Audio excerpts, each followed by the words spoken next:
A phrase I often use and I occasionally use with students is fail to prepare, prepare to fail. It's an old one. It's the Boy Scout in me coming out.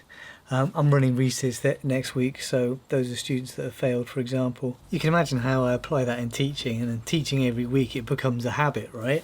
If I'm going to teach something, I need to prepare, not just adequately, but I need to prepare a lot more than students see. But if I don't prepare enough, I'm going to look like an idiot who doesn't know what he's talking about, obviously. But you have a subject you're going to present, you read about it, but then you've got to read around it. And you read around it so much more broadly than people realise. Partly that's so that you understand the subject, and then you can choose what it is the students need to know, so you choose what to include in your teaching. Partly it's so that you better understand everything, so that the bit that you're teaching, you properly understand it. And largely it's because you're going to get asked questions. So if you really understand the subject, you can answer those questions. I think learning is the same sort of principle, right? If you are studying a subject, the more you can read around that subject, the better you'll understand it, which means recall will be easier. An exam often tests the core bits, but then if you want to get all the marks, you've got to know the bits around it, right? So the more you prepare, the more you set yourself up for success. But what about failure? Kim and I are going to go and walk the Pembrokeshire Coastal Trail next week. It's going to take us about 2 weeks. I've got all my stuff here. I'm preparing, right? So you've seen that I rock climb, I go in the mountains, we go kayaking, and not only do you prepare and you think, right, I'm going to go there, do this thing, I'm going to need this stuff. That's not the full preparation. That's like the centre bit of the lesson, the bit that you're going to do. But you need to do all the stuff around it. What happens if something goes wrong? So with kayaking, it's what if the sea state isn't what I expect it to be, or the wind's not what I expect it to be, or there's a problem I haven't foreseen, or a capsize. How do you deal with that? So you have all these other plans like self-rescue, paired rescue, and on that route that I'm taking, where can we get out safely and deal with these things? When you're climbing, you've got all of that as well, but while you're on the route, there are only things that you can manage when you're on the route, and you think, okay, I think the crux is there, I think there's some good gear there, that's high enough. If I fall from the crux, I'll be high enough off the ground that I won't deck as long as that gear is good, so I better make sure that... Do you see what I mean? So not only do you prepare to succeed, but part of your preparation is preparing to fail, so that you're okay if you fail. And that's what I'm doing here. The plan is we carry all our own stuff, we don't carry stuff we don't need, and we go as light as we can.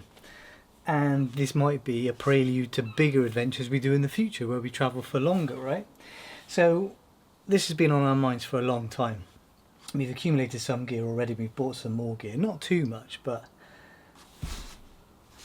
this is what we're taking. So we're going next week. This week I've got quite a busy week of looking after students, running exams, marking exams, all of that high pressure, high stress stuff.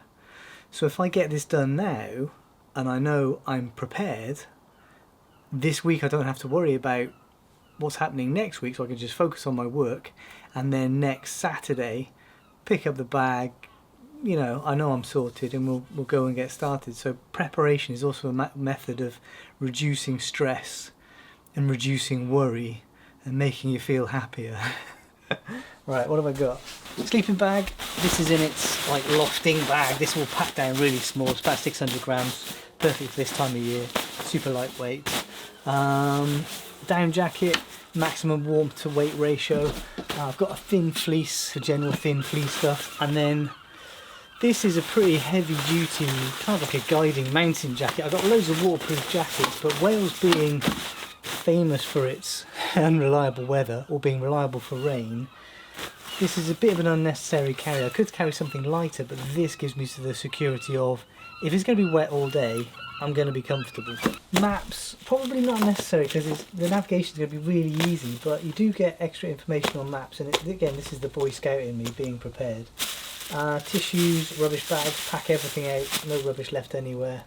Lightweight tent, we've used this one a lot, really good design, low, easy to pitch. Kim will carry the poles and pegs, I'll probably carry the fabric. lightweight inflatable roll mat. Pillow, need a pillow for good sleep. Good sleep's really important. Water, gonna carry, gonna use a platypus system. I'm denied about this for a while, but if it's August and it's warm, having a hose means you do drink more regularly than having to stop and get a bottle out of your bag or having a bottle attached to your bag. AeroPress for coffee, lightweight. Single titanium spoon, single titanium pot for boiling water, cooking, coffee. Titanium stove will go in there. We've been using this for years, nice and lightweight. Striker, flint and steel, so you can always start it. Save fuel, so save weight by having a windbreak for your stove. That goes round the stove, keeps the wind off. Single gas canister. I don't know whether we're both going to carry one or whether we'll rely on buying more as we go around, because this is a standard brand you can buy from any camping shop, and there's loads of campsites on Pembrokeshire.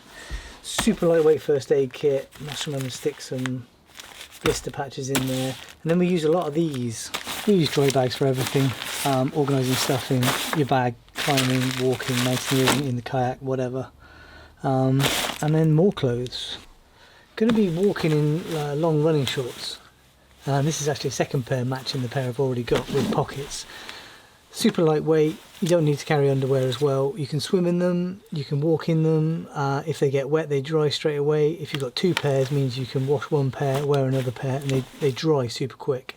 3 pairs of decent socks, probably wear 1 pair, then 2 clean pairs in the bag. Always nice having a clean pair of socks.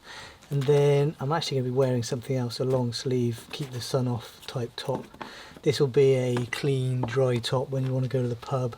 And then I've got, this is a great thermal layer, probably for sleeping in mostly, but also if it gets colder than you think, you've got that thermal layer which adds a lot of warmth. Cap, buff, sunglasses, ooh, difficult choice. Going with the blue. Folds of duct tape, great to carry with you because this unpeels itself, it's really small, you can use it for fixing whatever needs fixing. Scrubber. Something else climbers carry in rucksacks and mountaineers. This is a bog bag. Got bog roll in there, got nappy sacks, keep it all nice and dry. Lives in there forever, hopefully you'll never need to use it, but if you do, you're sorted. Head torch, sun cream, whistle, notes on what's going on, bags full of cables, tiny lightweight charger, Garmin.